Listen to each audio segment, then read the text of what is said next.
Ridgewood was the kind of town where nothing ever seemed to happen. People greeted each other by name at the grocery store. Children rode their bikes until sunset, and doors were often left unlocked.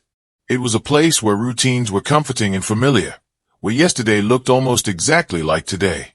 That sense of safety shattered on a cold winter night in December 1989. Snow had begun to fall just after sunset, light at first, then heavier, coating the streets in a thin white layer. Street lights reflected softly on the icy roads, and the town seemed quieter than usual.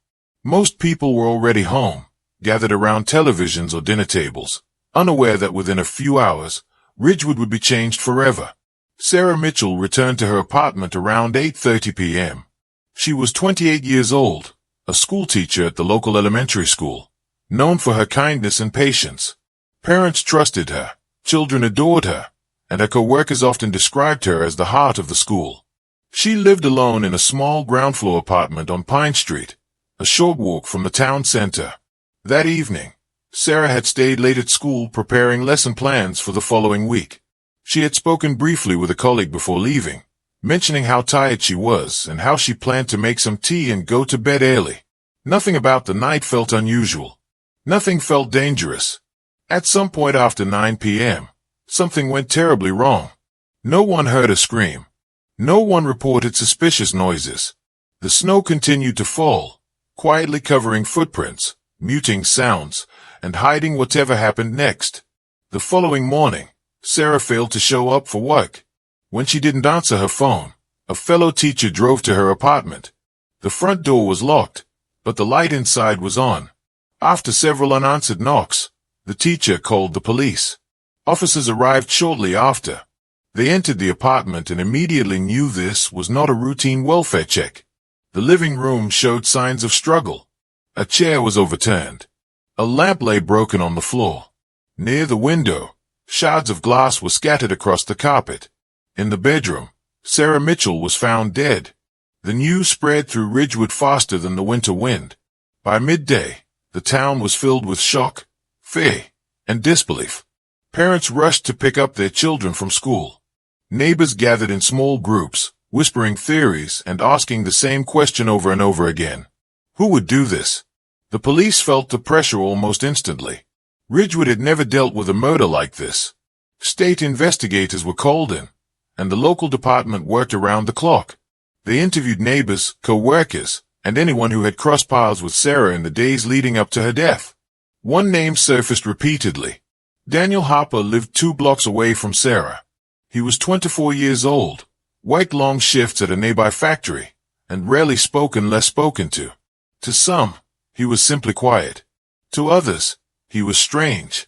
In a town like Ridgewood, standing out, even by being silent, was enough to draw attention.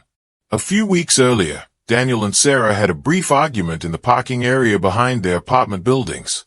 It was nothing serious, just a disagreement over a parking space. But in the light of what had happened, that small moment suddenly felt important. Neighbors who barely remembered the incident now spoke of it with certainty, the memories growing sharper with fear. Someone told police they had seen Daniel walking near Pine Street the night Sarah was killed. Another neighbor claimed Daniel often watched Sarah when she walked home, though they could not recall exactly when or how often. These statements were vague, but they were enough. The police brought Daniel in for questioning 2 days after the murder. Daniel had never been inside a police station before. He didn't understand his rights. He believed that if he told the truth, everything would be fine. After all, he had nothing to hide. On the night of Sarah's death, he had returned home from work around 7 p.m., eaten dinner alone, and gone to bed early. There was no one to confirm this. He lived alone. That fact worked against him from the very beginning. The questioning started calmly. Officers asked where he was, what he did that night, and what he knew about Sarah. Daniel answered honestly. He admitted they had argued weeks earlier but said it meant nothing. He said he barely knew her. As the hours passed, the tone changed. The officers told Daniel that witnesses had placed him near the crime scene. They said they had evidence connecting him to the apartment. None of it was true, but Daniel didn't know that. He grew tired, confused, and scared. He asked if he could go home. They told him he couldn't. By the 8th hour, Daniel's voice was shaking. He repeated his story again and again, hoping that consistency would prove his innocence. Instead, the officers suggested he was lying. They told him the truth would come out whether he liked it or not. They said things would go easier if he stopped fighting and explained what really happened. Sometime after midnight, they placed a written statement in front of him. Daniel barely recognized what he was reading. The words described an argument that turned violent, a loss of control, a moment of rage. He told them it wasn't true. They told him he was mistaken. They said he was exhausted and confused, that he didn't remember clearly, that signing would help him.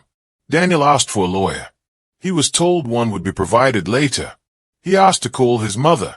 They said not yet. Eventually, worn down and desperate to end the nightmare, Daniel signed the paper. By sunrise, Ridgewood had its suspect. The local newspaper ran his photo on the front page. Headlines spoke of an arrest, of justice, of relief. People who had once nodded at Daniel in passing now looked away. In coffee shops and living rooms, his name became linked with words like monster and killer. Daniel's mother, Margaret Harper, learned of her son's arrest from a neighbor before Daniel himself was allowed to call her. When she arrived at the station, her hands were shaking. She told anyone who would listen that her son was innocent. Few believed her. As investigators closed in on Daniel, other leads slowly faded away. Evidence that didn't fit the story was pushed aside. Questions that complicated things were left unanswered. The town needed closure, and Daniel Harper fit the picture they had already created. By the end of the week, Daniel was formally charged with murder. The snow that had fallen on the night of Sarah's death melted days later, washing away footprints, tire marks, and any silent witnesses the ground may have held. What remained was fear, grief, and a single story that everyone seemed ready to accept. For Daniel Harper, that night was not just the end of Sarah Mitchell's life. It was the beginning of a long nightmare he could never have imagined, one that would steal decades from him before the truth would finally have a chance to speak. By the summer of 1990, Ridgewood no longer looked like the same quiet town it once was. The fear that followed Sarah Mitchell's death had settled into something darker, something heavier.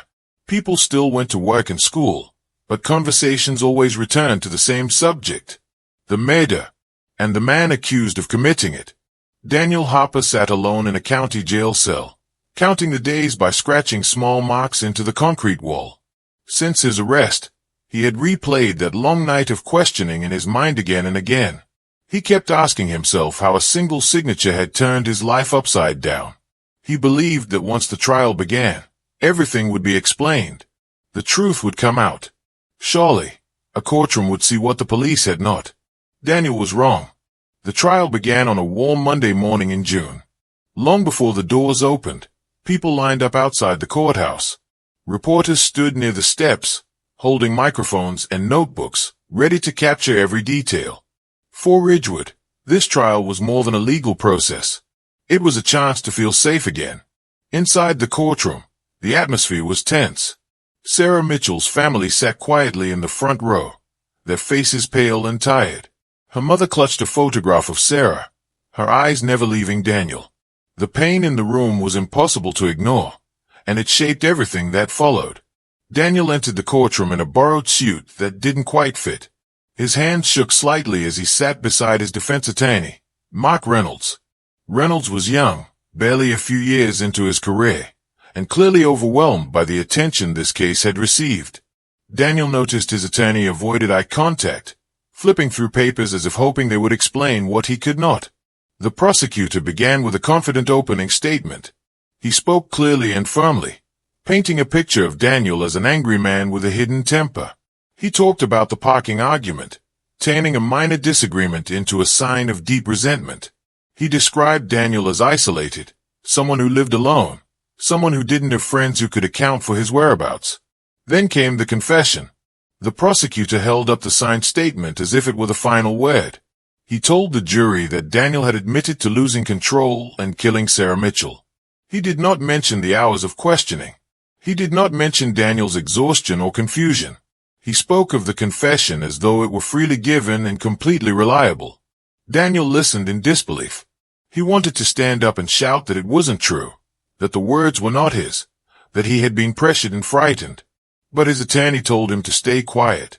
The courtroom was not a place for emotion, Reynolds said. It was a place for strategy. Witness after witness took the stand. A neighbor testified that she saw a man who looked like Daniel walking near Sarah's apartment that night. When asked how sure she was, she hesitated. The prosecutor gently guided her back, asking leading questions until her uncertainty sounded like confidence. Another witness claimed Daniel made her uncomfortable, that he stared too long, that there was something unsettling about him. When the defense had a chance to question her, Reynolds asked only a few simple questions before sitting back down. Daniel felt his chest tighten. He had expected more. He had expected someone to fight for him. The most damaging moment came when the written confession was read aloud in the courtroom. Hearing those words spoken made Daniel feel sick. They described a version of him he did not recognize, a man capable of sudden violence. The jury listened closely, some shaking their heads, others avoiding Daniel's gaze entirely. When it was time for the defense to present its case, there was very little to present. Reynolds argued that there was no physical evidence linking Daniel to the crime. No fingerprints. No DNA. No weapon. But his words lacked force. He did not challenge the confession in a meaningful way. He did not bring in experts to explain false confessions or police pressure. He did not question why other leads were ignored. Daniel took the stand in his own defense. His voice was quiet but steady as he explained what happened during the interrogation. He spoke about being tired, confused, and scared. He said he signed the statement because he thought it would allow him to go home. He said he never harmed Sarah Mitchell. But the prosecutor was ready. He asked Daniel why an innocent man would sign a confession. He asked why Daniel had no alibi. He asked why so many people felt uncomfortable around him. Each question was sharp, designed to plant doubt. Daniel struggled to answer. His words felt small compared to the certainty in the prosecutor's voice. When closing arguments began, the courtroom felt suffocating. The prosecutor reminded the jury of Sarah Mitchell's life and how violently it had ended. He spoke of responsibility and justice. He urged them not to be distracted by excuses or technical details. He told them they had a confession, witnesses, and motive. According to him, the case was clear. Reynolds' closing argument was brief. He repeated that there was no physical evidence and asked the jury to consider reasonable doubt. But by then, the story had already been told. The jury had heard it again and again, and it had settled into their minds. After only 6 hours of deliberation, the jury retained. Daniel stood as the verdict was read. Guilty. The word echoed in the room, heavy and final. Sarah's family wept quietly. Some people in the audience nodded, as if the outcome had been expected all along. Daniel felt numb. He looked toward his mother, who sat frozen in her seat, tears streaming down her face. Their eyes met for a brief moment before the bailiff placed a hand on Daniel's arm. The judge sentenced Daniel Harper to life in prison. As he was led away, Daniel tried to speak, but no sound came out. The courtroom doors closed behind him, shutting out the world he had known. The trial was over. The town had its answer. Outside, reporters announced the verdict to waiting crowds. Headlines the next day spoke of justice served, of a killer behind bars. Ridgewood breathed a sigh of relief. But behind the walls of the prison, Daniel Harper began a sentence far longer than the judge had spoken aloud. A sentence built not on truth, but on shadows, assumptions, and a story that was never fully questioned. And as the years passed, that story would harden into something nearly impossible to undo. The prison gates closed behind Daniel Harper with a loud metallic crash that echoed through his chest. That sound stayed with him long after the guards led him down a narrow hallway and into a cell barely large enough to stretch his arms. The walls were gray, the air smelled of disinfectant and old sweat, and the silence was broken only by distant voices and the clanging of doors. In that moment, Daniel realized that the world he once knew was gone. The first days were the hardest. Daniel barely slept. Every noise startled him. Every shout from another cell made his heart race. He replayed the trial in his head constantly, hearing the word guilty again and again. He told himself it was a mistake, that someone would fix it soon. Appeals existed for a reason. Innocent people didn't stay in prison forever. At least, that's what he wanted to believe. Prison life followed a strict routine. Wake-up calls before sunrise, meals that tasted the same every day, long hours with nothing to do but think. Daniel learned quickly to keep his head down. He avoided conflict, spoke little, and followed the rules. Still, being labeled a convicted murderer made him a target. Some inmates tested him, trying to provoke fear. Daniel responded with silence, which often protected him more than words ever could. Letters from his mother became his lifeline. Margaret wrote every week, filling pages with small details from home. She told him about the weather, the neighbors, the flowers she planted in the garden. She always ended her letters the same way, reminding Daniel that she believed in him. Those words kept him going during the darkest nights. In his first year, Daniel's lawyer filed an appeal. Daniel waited anxiously, imagining the judge reading the transcript and seeing the mistakes. When the appeal was denied, the rejection felt personal, as if the system itself had looked at him and turned away. Another appeal followed, then another. Each one ended the same way. Years passed slowly. Daniel watched new inmates arrive, full of anger or fear, and then change over time. Some hardened. Some broke. Some learned how to survive. Daniel did all three in small ways. He found refuge in the prison library. At first, he went there simply to escape the noise. Over time, he began reading books about the law. He didn't understand much at first, but the more he read, the more he realized how fragile his trial had been. He learned about false confessions, about how exhaustion and pressure could lead innocent people to say things they didn't mean. He learned about cases like his, where assumptions mattered more than evidence. Daniel started writing again. Not just letters to his mother, but letters to judges, legal organizations, and journalists. He explained his case carefully, trying to sound calm and reasonable. Some letters came back unopened. Others were returned with short notes saying there was nothing they could do. Many were ignored entirely. Despite the rejection, Daniel refused to stop. He believed that if even one person truly listened, things could change.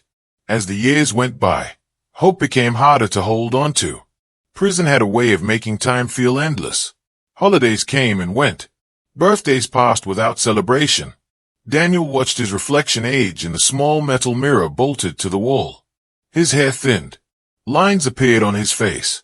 He felt like the world outside was moving forward without him.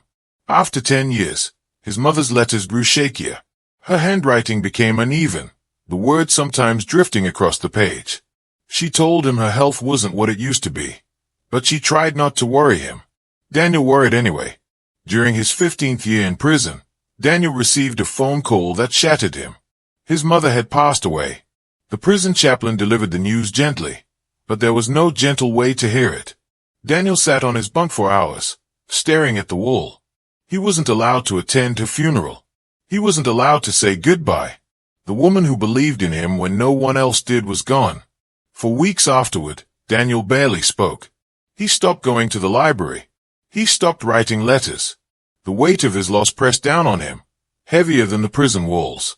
For the first time, he questioned whether the truth even mattered anymore. Other inmates noticed the change. One man, older and quieter than most, sat beside Daniel in the dining hall one evening. His name was Robert Hayes, and he had been in prison for over 20 years. He told Daniel that giving up was exactly what the system expected. He said that prison didn't just punish the body. It tried to erase the spirit. Robert claimed he was innocent too. Daniel had heard that before from many inmates, but something about Robert felt different. He spoke without anger, without desperation. He spoke as someone who had learned to live with disappointment but refused to be defined by it. Their conversations became a routine. They talked about books, about the mistakes people make, about the strange ways life could turn. Robert encouraged Daniel to return to the library, to keep learning. He reminded him that the truth didn't expire just because time passed. Slowly, Daniel found his way back. He began helping other inmates write letters and appeals, using what he had learned about the law.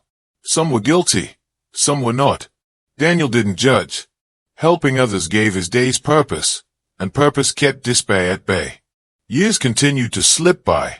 Then, one afternoon, a guard called Daniel's name and told him he had legal mail. That alone was unusual. Most of his correspondence came from inmates or distant organizations, not law firms. The envelope contained a letter from a law student named Emily Carter. Emily explained that she was researching wrongful convictions for a class and had come across Daniel's case. She said something about it didn't sit right with her. The lack of physical evidence, the confession, the rushed investigation. She asked if Daniel would be willing to write back and answer some questions.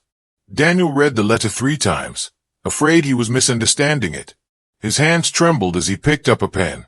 He wrote carefully, describing his experience, his interrogation, his trial, and the years that followed. He didn't exaggerate. He didn't beg. He simply told the truth. Weeks passed before Emily responded. She asked more questions.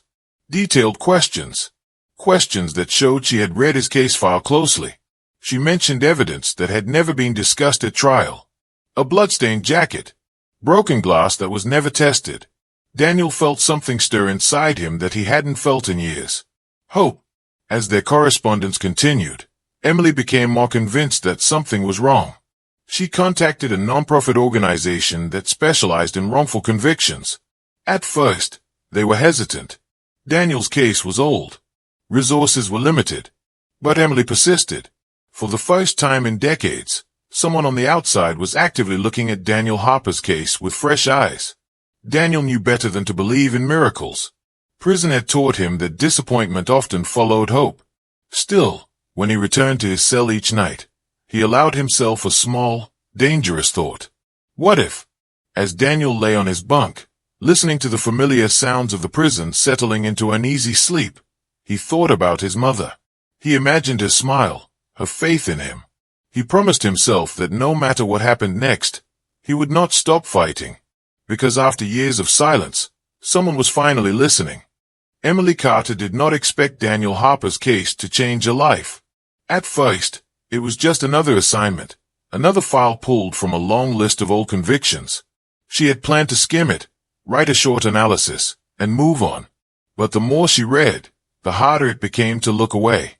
The case file was thick, yellowed with age, and filled with police reports, witness statements, and trial transcripts. On the surface, it looked complete. A confession. Witnesses. A conviction. But Emily had learned that wrongful convictions often hid behind neat paperwork. The truth usually lived in what was missing. She noticed it almost immediately. There was no physical evidence connecting Daniel Harper to the crime. No fingerprints. No DNA. No weapon. The entire case rested on a confession taken after hours of interrogation and on witnesses whose statements were uncertain at best. That alone troubled her, but something else bothered her even more. There were references to evidence that was never explained. In a police report from the night of the murder, Emily found a brief mention of a bloodstained jacket recovered from a trash bin 2 streets away from Sarah Mitchell's apartment. The report noted it was collected and logged into evidence. There was no further mention of it anywhere in the trial transcripts. Emily read the line again. Satan, she had missed something. She hadn't. The jacket was never tested. Never shown to the jury. Never discussed by the defense. She felt a chill run through her. Emily contacted the courthouse archives and requested access to the physical evidence records. It took weeks of paperwork and follow-up calls before she was allowed to see them. When she finally did, the answer was worse than she expected. The jacket still existed. It had been sitting in an evidence locker for nearly 30 years, sealed and untouched. Emily brought this information to the Innocence Project she had contacted earlier. At first, the attorneys were cautious. Old cases were difficult. Evidence degraded. Witnesses disappeared. But the jacket changed everything. If it contained usable DNA, it could answer questions that had been ignored for decades. They filed a motion requesting DNA testing using modern methods that did not exist at the time of Daniel's trial. The state opposed the motion immediately. Prosecutors argued that the conviction was sound and that reopening the case would reopen old wounds for Sarah Mitchell's family. They claimed there was no reason to believe the evidence would lead to a different outcome. They said Daniel Harper had confessed. Emily sat in the courtroom during the hearing, her heart pounding. She watched as the state painted Daniel as a man looking for one last chance to escape punishment. She wanted to stand up and scream that justice was not about comfort, The truth did not expire with time. The judge took weeks to decide. When the ruling finally came, Emily held her breath as she read it. The motion for DNA testing was granted. The jacket was sent to a forensic lab. So was the broken glass collected from Sarah's apartment window, which had also never been tested properly. Emily knew better than to celebrate too early. Results could take months. Evidence could be too damaged. The DNA could be inconclusive. Daniel Harper waited in his cell, unaware of every development, every delay, every argument happening in his name. When Emily wrote to tell him the testing had been approved, he read the letter slowly, afraid that excitement would only lead to disappointment. He had learned not to hope too much. Months passed. Emily continued digging into the case, unwilling to wait in silence. She re-examined early police reports and noticed another detail that had been quietly buried. A man named Thomas Reed had been questioned briefly during the initial investigation. He was a construction worker passing through Ridgewood at the time of the murder. He lived less than a mile from Sarah's apartment and had no solid alibi for that night. Thomas Reed had been released within hours. The report stated that he did not fit the profile and that investigators chose to focus on Daniel Harper instead. No follow-up interviews. No background checks. Nothing. Emily searched deeper. Thomas Reed had a criminal record. Assault charges. A history of violent behavior. Years after Sarah Mitchell's murder, he had been arrested in another state for an attack that looked disturbingly similar. The victim had survived that time, but her description of the assault matched details from Sarah's case that were never made public. Emily felt sick. She brought everything to the Innocence Project attorneys. What had started as a questionable conviction was now unraveling into something far worse. Not only had the wrong man been convicted, but the right one may have walked free. Then the lab results arrived. Emily was sitting in the office when the call came.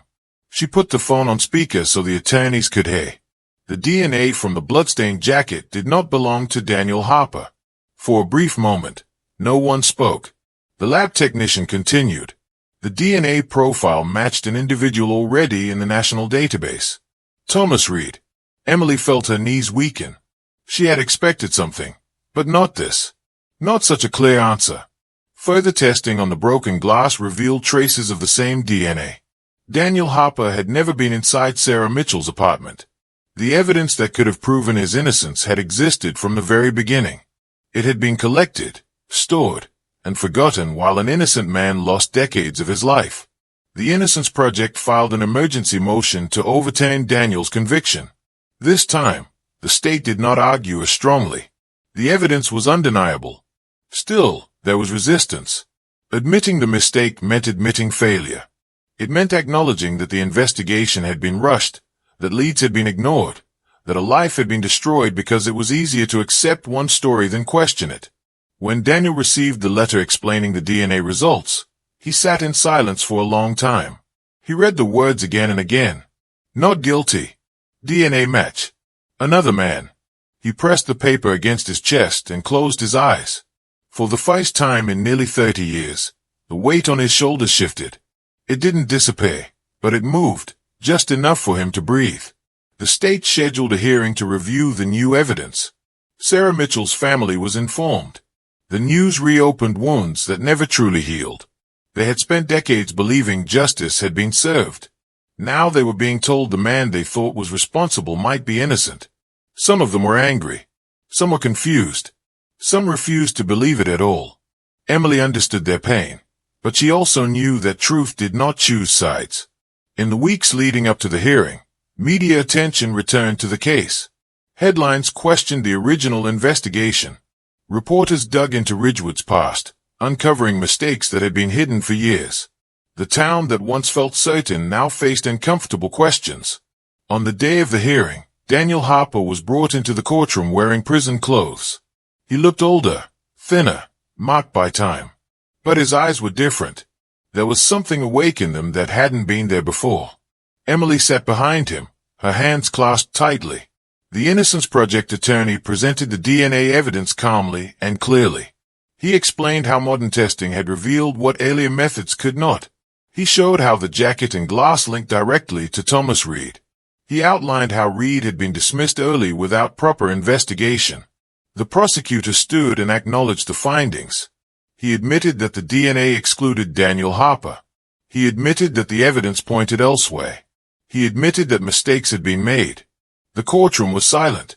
For decades, the truth had been buried under assumptions and fear.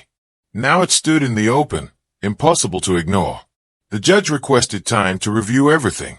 As Daniel was led back out of the courtroom, he glanced at Emily. She gave him a small nod, her eyes filled with emotion. It wasn't over yet, but the path ahead was finally visible. For nearly 30 years, Daniel Harper had lived in the shadow of a crime he did not commit. The evidence that could have saved him had been ignored, pushed aside, and forgotten. Now, it was speaking louder than any confession ever could. And it was about to change everything. The morning Daniel Harper was scheduled to return to court, the prison felt different. The routine was the same, the sounds familiar, but inside Daniel something had shifted. He had lived so long expecting disappointment that the possibility of freedom felt unreal, like a story happening to someone else. As guards escorted him from his cell, he touched the small stack of letters he was allowed to carry. The ones from his mother and from Emily. They were proof that his life had existed beyond these walls. The drive to the courthouse passed quietly. Daniel stared out the window, watching the world move by. Cars rushed along the highway. People walked their dogs, drank coffee, laughed. 30 years earlier, he had been one of them. Now, everything looked faster, louder, sharper. Time had not waited for him. When Daniel entered the courtroom, the air was heavy with tension. Reporters filled the back rows, their cameras ready. The benches were crowded with observers, some curious, some sympathetic, some simply drawn by the gravity of the moment. Sarah Mitchell's family sat together on one side of the room.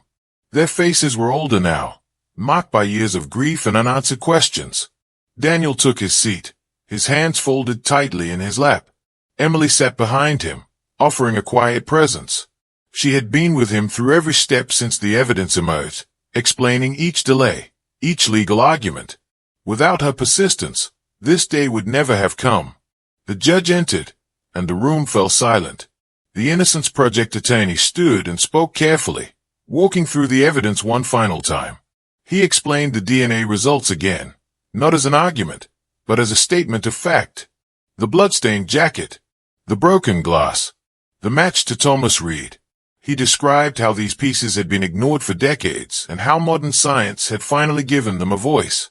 When the prosecutor rose, Daniel braced himself. But the tone was different now. There was no accusation, no story meant to persuade. The prosecutor acknowledged the errors in the original investigation. He admitted that the confession had been unreliable. He admitted that evidence pointing to another suspect had not been properly pursued. It was the closest thing to an apology Daniel would ever hear from the system that had taken his life away. The judge listened without interruption. When both sides finished, he leaned back in his chair, his expression unreadable. For a long moment, no one spoke. Then the judge began to read. He spoke about the importance of justice and the responsibility that came with it. He spoke about how the passage of time did not lessen the court's duty to correct mistakes. He spoke about Daniel Harper, a man convicted without physical evidence, based on a confession that could no longer be trusted. Finally, he reached a conclusion. The conviction was overturned. Daniel didn't react at first. The words floated in the air, unreal and distant. It took several seconds for their meaning to settle into his body. His knees weakened, and he had to grip the edge of the table to steady himself. "You are a free man," the judge said. A sound escaped Daniel's throat, something between a sob and a laugh. Tears blurred his vision. He turned slightly and saw Emily covering her mouth, her eyes shining. Behind them, murmurs rippled through the courtroom. Some people cried. Others sat in stunned silence. Sarah Mitchell's mother lowered her head. Years of anger, certainty, and grief collided in that moment. The man she believed had killed her daughter was not the one responsible after all. Justice, it turned out, was far more complicated than she had ever imagined. Later that afternoon, Daniel walked out of prison. The gates opened slowly, as if reluctant to let him go. When he stepped beyond them, the sunlight felt harsh against his skin. The air smelled different. Everything felt too bright, Too open. A small group of people waited outside, including Emily and a few representatives from the Innocence Project. Someone handed Daniel a jacket. It was simple, but it felt strange to wear clothes that weren't issued by the prison. He stood there for a moment, unsure what to do next. Cameras flashed. Reporters shouted questions. Daniel raised his hand slightly, asking for quiet. "I didn't do this," he said softly. "I just want to live now." Those were the only words he could manage. The first nights of freedom were harder than Daniel expected. He stayed in a small apartment arranged by the Innocence Project. The silence felt overwhelming. There were no guards, no schedules, no locked doors. He woke up often, convinced he had missed count or broken a rule. It took time to understand that no one was coming for him. Simple things felt unfamiliar. Using a smartphone, choosing food at a grocery store, crossing a busy street. The world had changed while Daniel remained frozen in another time. Grief returned in unexpected waves. His mother should have been there. She should have seen him walk free. Daniel visited her grave alone, kneeling in the grass, telling her everything she had missed. He told her about Emily, about the truth, about the apology he never received. He promised her he would make his freedom mean something. As the weeks passed, Daniel's story spread. Media outlets covered his release. Documentaries requested interviews. People sent letters expressing sympathy and outrage. Some apologized for believing he was guilty. Others asked how he survived. Daniel didn't have a simple answer. He talked about routine, about small acts of kindness from strangers inside prison, about refusing to let bitterness consume him. He admitted there were days he nearly gave up. He admitted that hope was fragile and often painful. The state offered Daniel a financial settlement for the years he lost. It could never replace time, never undo the damage, but it gave him a foundation. Daniel used part of it to create a small fund in his mother's name, supporting organizations that fought wrongful convictions. He also agreed to testify against the practices that led to his confession. He spoke to police departments, law schools, and community groups. He explained how fear and exhaustion could twist reality, how easily truth could be lost when investigators decided too early what they wanted to believe. Ridgewood changed too. The town was forced to confront its past. Former officers were questioned. Policies were reviewed. People who once whispered about Daniel now spoke his name with regret. The certainty that had once united them was gone, replaced by uneasy reflection. As for Thomas Reed, he was already serving time for another violent crime when the DNA results became public. He was formally charged in Sarah Mitchell's murder. The case brought some measure of clarity, though not peace. Justice delayed was justice damaged, for everyone involved. One afternoon, Daniel returned to the courthouse for a final hearing to dismiss all remaining charges. As he stood before the judge, no longer in chains, he felt a strange calm. This was the last thread tying him to the past. When it was over, he stepped outside and paused on the courthouse steps. 30 years earlier, he had left this building in handcuffs, branded a killer. Now, he stood free, a man reclaimed by truth. Freedom did not erase the pain. Daniel still carried the years inside him. He still woke from dreams where doors slammed shut. He still felt out of place in a world that had moved on without him.